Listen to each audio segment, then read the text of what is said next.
What's going on, guys? In today's video, my focus will be on LaMelo versus Lonzo. Who will be the better player? Make sure you stick around to the end so you hear my final verdict on who I think the better player will be, and drop a like on the video if you enjoy NBA content like this. So without further ado, let's get into it. So starting with LaMelo, he looked okay in the preseason. I think they played about 4 games, and he looked a little less exciting in his first regular season game. The expectation with him was that he was probably going to miss a lot of shots, maybe take some bad ones, but he was always going to be a good passer like Lonzo. And for the most part, that seems to be the case. He definitely struggled to score a little bit, taking some floaters and settling for mid-rangers when he should have attacked the basket or already taken the shot at the 3-point line. But his court vision and ability to make tough passes really makes him valuable on the floor. He keeps the tempo going in transition, which helps guys get easy open looks. When he doesn't have the ball in his hands, it seems like usually he's sitting in the corner ready for a pass, which is great, but then other times he's just kind of floating around up top and doesn't seem to be too engaged. But that's okay, he's just a rookie, and these are problems that a lot of rookies run into, so he has some time to figure things out. The main issue I have with LaMelo right now isn't really with him, it's with his team and his coach, because they just took LaMelo with the 3rd pick in the draft. They haven't had much luck over the past few seasons. You would think that they would just insert him into the starting lineup right away so he could make those mistakes and learn from them, move on, and become a better point guard for the future. But it seems like for now, he's stuck playing 20 minutes a game maybe as the backup guard, and I don't really think that's what this Hornets team needs. It kind of does look like they're pushing for the playoffs with them signing Hayward and giving Rozier a ton of shots, Devontae Graham still in the mix, and the rest of the crew, so I understand why they might not want to play LaMelo right away, but there's really no point in pushing for the 8th seed in the Eastern Conference. Why not just let LaMelo get his shots in and become comfortable in the NBA quicker than if he were to come off the bench for the majority of the season?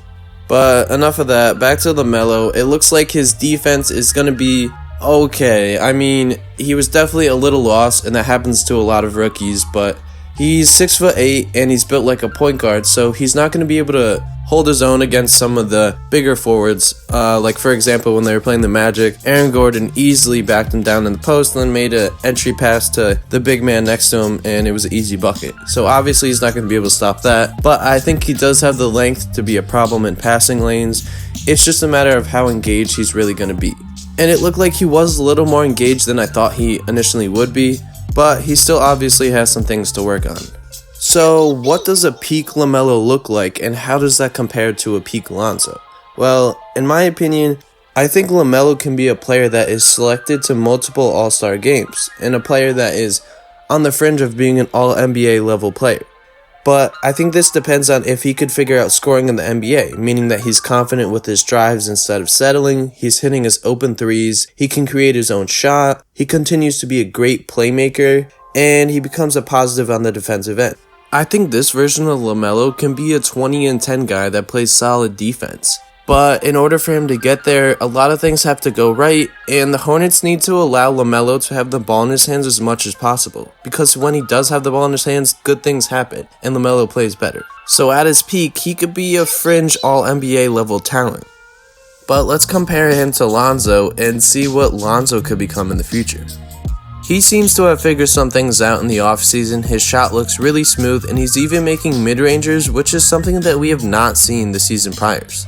The next step for Lonzo is for him to become a more consistent free throw shooter, which is valuable as a point guard, and he also needs to be more confident driving to the basket. Those things kind of go hand in hand, so I think Lonzo can figure it out. I think he has a chance to be the most improved player this season if he is consistent with his scoring and limits his turnovers to a minimum. At his best, I could see Lonzo averaging about 15 to 18 points per game, around 10 assists, and shooting decent from everywhere on the court while playing All-NBA caliber defense. This type of player would definitely be an all-star in my eyes, and I think Lonzo could get there in about 2 to 3 seasons. It seems like this season he's going to figure out scoring in the NBA a little more, with him taking mid-rangers, he's going to be hitting his threes a little more, and hopefully he's more confident driving to the basket. And even JJ Redick was getting mad at Lonzo for not taking the shots when he's open. So that's coming from a great legendary 3-point shooter. So Lonzo needs to listen to him and to everyone around him and just be a more confident shooter. So with that being said, I think peak Lonzo is just an all-star. I don't think Lonzo ever becomes an all-NBA caliber player. And I know when he entered the league, people thought he was going to be this perennial all-star that's going to be a Hall of Famer when he retires, and it just doesn't seem like Lonzo's going to be that type of player. He's more of a pass-first player that isn't looking to take his shots every time he gets them. He's not that guy that's looking to drop 30 a game. He'd rather make a nice assist to his teammate. And obviously that's fine to a certain extent, but it's not going to get him to an all-NBA caliber player. So with that being said, compared to LaMelo, I think Lonzo's ceiling is a little lower. I could see LaMelo being an all-NBA caliber player if things go right. Yeah, it probably won't happen, but it seems like LaMelo cares a little bit more about being the guy and being the first option on his team and the guy that's gonna get his team buckets rather than just being the facilitator of the team. I think LaMelo would prefer to have the ball in his hands at all time and have the offense run through him, and that's why I think it's more likely for him to become that 20 plus point per game scorer, which could result in him being an all NBA level player. On the other hand, Lonzo doesn't seem to want to be that number one option on his team, and that's fine. He's not going to be that, but he brings other things to the table, such as his great defense. I think realistically, Lonzo is going to end up being the more valuable player in the NBA. The reason for this is that Lonzo's defense sets him apart from LaMelo, and he's already starting to figure out how to score the basketball in the NBA. So I think it's more realistic for Lonzo to become an all-star level player than LaMelo to become an all-NBA level player. However, with that being said, I still think LaMelo's ceiling is higher, but it might be a little less likely that he reaches that peak. So to answer the question of who will be the better player, I think it's going to end up being Lonzo. And I know that might shock some people because LaMelo seems to have that star potential, but I'm just not so sure that he reaches that peak. That's going to be it for this video. Thank you so much for watching. If you're new or you just have it already, be sure to subscribe and like the video as it really helps me out and I really appreciate it.